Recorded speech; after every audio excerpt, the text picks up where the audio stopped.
ഇന്നത്തെ വേദഭാഗം വിശുദ്ധ മത്തായി എഴുതിയ സുവിശേഷം 20-ാം അധ്യായം 20 മുതലുള്ള വാക്യങ്ങൾ. അന്ന് സെബദിപുത്രന്മാരുടെ അമ്മ പുത്രന്മാരുമായി അവൻ്റെ അടുക്കൽ വന്ന് നമസ്കരിച്ച് അവനോട് ഒരു അപേക്ഷ കഴിച്ചു. നിനക്ക് എന്തു വേണമെന്ന് അവൻ അവളോട് ചോദിച്ചു. അവൾ അവനോട്, ഈ എൻ്റെ പുത്രന്മാർ ഇരുവരും നിന്റെ രാജ്യത്തിൽ ഒരുത്തൻ നിന്റെ വലത്തും ഒരുത്തൻ ഇടത്തും ഇരുപ്പാൻ അരുളി ചെയ്യണമേ എന്ന് പറഞ്ഞു. അതിനുത്തരമായി യേശു, നിങ്ങൾ യാചിക്കുന്നത് ഇന്നത് എന്ന് നിങ്ങൾ അറിയുന്നില്ല. ഞാൻ കുടിപ്പാനിരിക്കുന്ന പാനപാത്രം കുടിപ്പാൻ നിങ്ങൾക്ക് കഴിയുമോ എന്ന് ചോദിച്ചു. കഴിയുമെന്ന് അവർ പറഞ്ഞു. അവൻ അവരോട്, എൻ്റെ പാനപാത്രം നിങ്ങൾ കുടിക്കും നിശ്ചയം. എങ്കിലും എൻ്റെ വലത്തും ഇടത്തും ഇരുപ്പാൻ വരം നൽകുന്നത് എൻ്റേതല്ല, എൻ്റെ പിതാവ് ആർക്ക് ഒരുക്കിയിരിക്കുന്നുവോ അവർക്ക് കിട്ടും എന്ന് പറഞ്ഞു.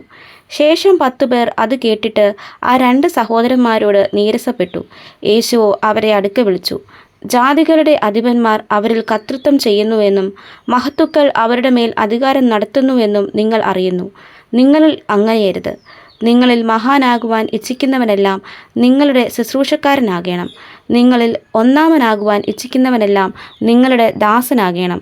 മനുഷ്യപുത്രൻ ശുശ്രൂഷ ചെയ്യിപ്പാനല്ല, ശുശ്രൂഷിപ്പാനും അനേകർക്ക് വേണ്ടി തൻ്റെ ജീവനെ മറുവിലയായി കൊടുപ്പാനും വന്നതുപോലെ തന്നെ എന്ന് പറഞ്ഞു. അവർ എരിഹോവിൽ നിന്ന് പുറപ്പെട്ടപ്പോൾ വലിയൊരു പുരുഷാരം അവനെ അനുഗമിച്ചു. അപ്പോൾ വഴിയരികെ ഇരിക്കുന്ന 2 കുരുടന്മാർ യേശു കടന്നു പോകുന്നത് കേട്ടു. കർത്താവേ, ദാവീദ് പുത്ര, ഞങ്ങളോട് കരുണ തോന്നണമേ എന്ന് നിലവിളിച്ചു. മിണ്ടാതിരിപ്പാൻ പുരുഷാരം അവരെ ശാസിച്ചപ്പോൾ അവർ, കർത്താവേ, ദാവീദ് പുത്ര, ഞങ്ങളോട് കരുണ തോന്നണമേ എന്ന് അധികം നിലവിളിച്ചു. യേശു നിന്ന് അവരെ വിളിച്ചു. ഞാൻ നിങ്ങൾക്ക് എന്ത് ചെയ്യണമെന്ന് നിങ്ങൾ ഇച്ഛിക്കുന്നു എന്ന് ചോദിച്ചു.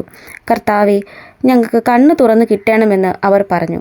യേശു മനസ്സലിഞ്ഞ് അവരുടെ കണ്ണു തൊട്ടു. ഉടനെ അവർ കാഴ്ച പ്രാപിച്ച് അവനെ അനുഗമിച്ചു. ഈ വചനങ്ങളാൽ ദൈവം നമ്മെ അനുഗ്രഹിക്കട്ടെ.